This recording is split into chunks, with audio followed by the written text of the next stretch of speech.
اب آئیے سمجھیں، قضائے مبرم آپ سمجھ لیے، یہ وہ چیز ہے جس کا فیصلہ اللہ نے اٹل فرما دیا ہے، وہ ٹلنے والا نہیں کسی خاصان بارگاہ کی دعا سے۔ اب قضائے معلق محض، اس کو سمجھیں، یہ کیا تقدیر ہے؟ تو انسان سے گناہ ہوئے، تو انسان کے لیے، مومن سے گناہ ہوئے، اللہ عز و جل نے کوئی نہ کوئی بہانہ رکھ دیا، تم نماز پڑھو گے تمہارے یہ گناہ معاف ہو جائیں گے، تم روزے رکھو گے تمہارے یہ گناہ معاف ہو جائیں گے، تم حج کرو گے تمہارے یہ گناہ معاف ہو جائیں گے، تم زکوٰۃ دو گے تمہارے یہ گناہ معاف ہو جائیں گے، یہاں تک کہ قبر میں تم پہنچو گے، عذاب کا فرشتہ دائیں جانب سے آئے گا تو دائیں جانب کی نیکیاں کام آ جائیں گی، بائیں جانب سے آئے گا تو بائیں جانب کی نیکیاں کام آئیں گی، پیر کی طرف سے آئے گا تو پیر۔ تو یہ کیا ہے؟ کسی سبب سے اللہ عز و جل نے تمہاری بخشش کا انتظام کر رکھا ہے، لکھا ہوا ہے، لیکن پروردگار نے تمہارے لیے ایک ذریعہ بھی رکھا ہے کہ ان ذریعوں کے وجہ سے، اور یہ ذریعہ فرشتوں کو معلوم،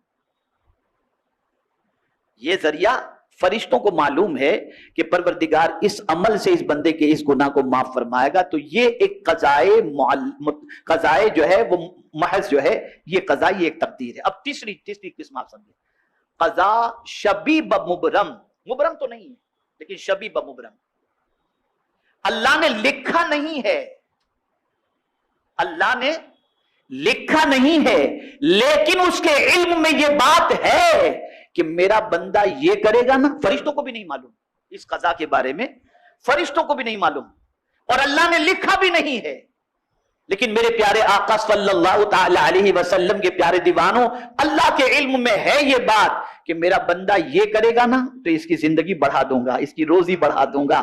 تو اب بندہ، یہ جو حدیث شریف میں ہے نا، رشتہ داروں سے اچھا سلوک کرو، اللہ تمہاری عمر میں اور مال میں برکت عطا فرمائے گا، تو یہ میرا مولا جانتا ہے کہ میرا بندہ یہ کرے گا تو میں اسے یہ عطا کر دوں گا۔ اب یہاں جو غلطی سب سے بڑی ہوتی ہے وہ یہ ہے کہ آدمی تقدیر کا بہانہ بنا کر سب کرنے سے رک جاتا ہے، یہ نہیں ہونا چاہیے۔ اور ایسی دلیل میں آپ کے سامنے لاؤں گا کہ انشاءاللہ العظیم اس دلیل کو سننے کے بعد آپ کا ایمان بھی پختہ ہوگا اور آپ تقدیر کا بہانہ بنانا بھی چھوڑ دیں گے۔ بہت سارے اوراد و وظائف اور اعمال ایسے بتائے گئے جو مختلف پرابلم کے سولوشن ہیں۔ مثال کے طور پر ایک صحابی گرفتار ہوئے، رسول رحمت صلی اللہ تعالی علیہ وسلم کی بارگاہ کے اندر ان کے والد پہنچے اور کہا، یا رسول اللہ صلی اللہ تعالی علیہ وسلم، میرا بیٹا گرفتار ہے اور اس کی ماں اس کی جدائی کے اندر بہت رو رہی ہے، یا رسول اللہ صلی اللہ تعالی علیہ وسلم اس کے سلسلے میں کرم کی نظر فرمائیں اور کچھ بتائیں کہ کیا کرنا چاہیے۔ تو آقا کریم صلی اللہ علیہ وسلم نے فرمایا، اتق اللہ واصبر۔ رسول اعظم صلی اللہ علیہ وسلم نے فرمایا، اللہ تعالیٰ سے ڈرو، صبر کا دامن مضبوطی سے پکڑو۔ اور پھر حضور صلی اللہ علیہ وسلم فرماتے ہیں، میں تجھے اور تیری بیوی کو حکم دیتا ہوں کہ تم کثرت سے لا حول ولا قوت الا باللہ پڑھو۔ ارشاد نبوی سن کر وہ صحابی اپنے گھر لوٹ آئے اور اپنی بیوی کو سارا ماجرا آ کر بتایا۔ وہ نیک بخت بیوی کہنے لگی، حضور صلی اللہ علیہ وسلم نے جس چیز کا ہمیں حکم دیا وہ بہت ہی عمدہ ہے۔ پھر ان دونوں میاں بیوی نے بکثرت ورد شروع کر دیا، چنانچہ اس کی برکت سے دشمن ان کے بیٹے کی طرف سے غافل ہو گئے اور وہ ان کی غفلت سے فائدہ اٹھا کر وہاں سے نکل گئے اور اللہ نے رہائی عطا فرمائی۔ سبب تھا لا حول ولا قوت الا باللہ، اور یہ بہت بڑا عمل ہے۔ خدا کی قسم اس عمل کی برکت میں آپ کو بتاؤں تو آپ کی عقل دنگ رہ جائے گی، کتنا پاورفل ہے یہ عمل، کتنا پاورفل۔ میں ایک حدیث شریف ایک قول آپ کے سامنے پیش کرتا ہوں۔ علامہ پانی پتی اپنی تفسیر مظہری میں اس آیت کے ضمن میں، یعنی وَمَن يَتَّقِ اللَّهَ يَجْعَل لَّهُ مَخْرَجًا وَيَرْزُقْهُ مِنْ حَيْثُ لَا يَحْتَسِبُ وَمَن يَتَوَكَّلْ عَلَى اللَّهِ فَهُوَ حَسْبُهُ إِنَّ اللَّهَ بَالِغُ أَمْرِهِ قَدْ جَعَلَ اللَّهُ لِكُلِّ شَيْءٍ قَدْرًا۔ اس آیت کی تفسیر میں قاضی ثناء اللہ پانی پتی تفسیر مظہری میں اس آیت کے ضمن میں حل مشکلات کے لیے ایک وظیفہ لکھا ہے جو ہدیہ ناظرین ہے۔ حضرت مجدد الف ثانی نے دینی اور دنیاوی منافع کے حصول، دینی اور دنیاوی مشکلات کے حل کے لیے یہ وظیفہ بتایا کہ ہر روز 500 مرتبہ لا حول ولا قوت الا باللہ پڑھے اور اول آخر 100 مرتبہ درود پاک پڑھے، اللہ اس کی ساری پریشانیوں کو دور فرما دے۔ اب ہمارے یہاں تعویذات کے لیے اور دیگر چیزوں کے لیے لوگ آتے ہیں تو کہتے ہیں حضرت بس کچھ کر دیجئے، اور ان سے کہو یہ پڑھو، کہاں حضرت یہ بہت مشکل ہے۔ تو آپ سے میں ایک چیز عرض کروں کہ اس طرح سے کام نہ کریں۔ جنت میں جانا ہے تو کوئی پیر صاحب مرے اور آپ جنت میں نہیں جاؤ گے، جنت میں جانا ہو تو آپ کو خود کو مرنا بھی تو پڑے گا نا۔ آپ مریں گے نہیں تو جنت میں جائیں گے کیسے؟ اب آپ کہیں پیر صاحب مرو بھی آپ لیکن جنت میں ہم جائیں گے، یہ کیسے ہوگا؟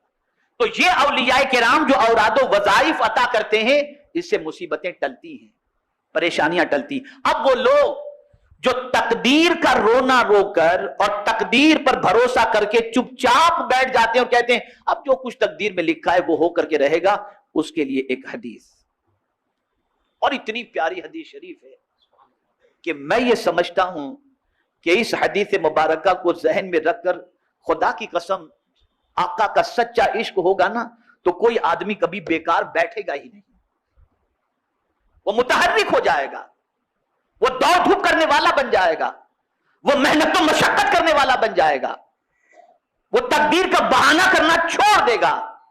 اور وہ حدیث کون سی ہے؟ اللہ اکبر اللہ اکبر۔ میرے آقا صلی اللہ علیہ وسلم فرماتے ہیں الکاسب حبیب اللہ۔ سرکار صلی اللہ علیہ وسلم فرماتے کسب کرنے والا، کام کرنے والا اللہ کا حبیب ہے، اللہ کو بہت پسند۔ بیکار بندہ اللہ کو پسند نہیں۔ ارے جب بیکار بات کرنے والا اللہ کو پسند نہیں ہے تو بیکار رہنے والا اللہ کو کہاں سے پسند ہوگا؟ اور آج کیا ہے؟ ہماری قوم کا حال دیکھ لیجئے، بس اس پر کچھ کہنے کی ضرورت نہیں۔ اب سنیے، یہ جو حدیث شریف ہے الکاسب حبیب اللہ، اس کے بارے میں حضرت مولانا روم رحمت اللہ تعالی علیہ فرماتے ہیں کہ اگر تو توکل کا دعویٰ کرتا ہے تو کام میں مشغول ہو جا، پہلے تخم ریزی کر پھر اللہ پر بھروسہ کر۔ یعنی تو اگر اللہ پر بھروسہ کرنے کی بات کرتا ہے نا تو پہلے زمین میں بیج بو دے اور پھر تو اللہ پر بھروسہ کر۔ اور آگے ارشاد فرماتے اس حدیث میں جو رمز ہے اس کو سن کہ کسب کرنے والا اللہ کا دوست ہے۔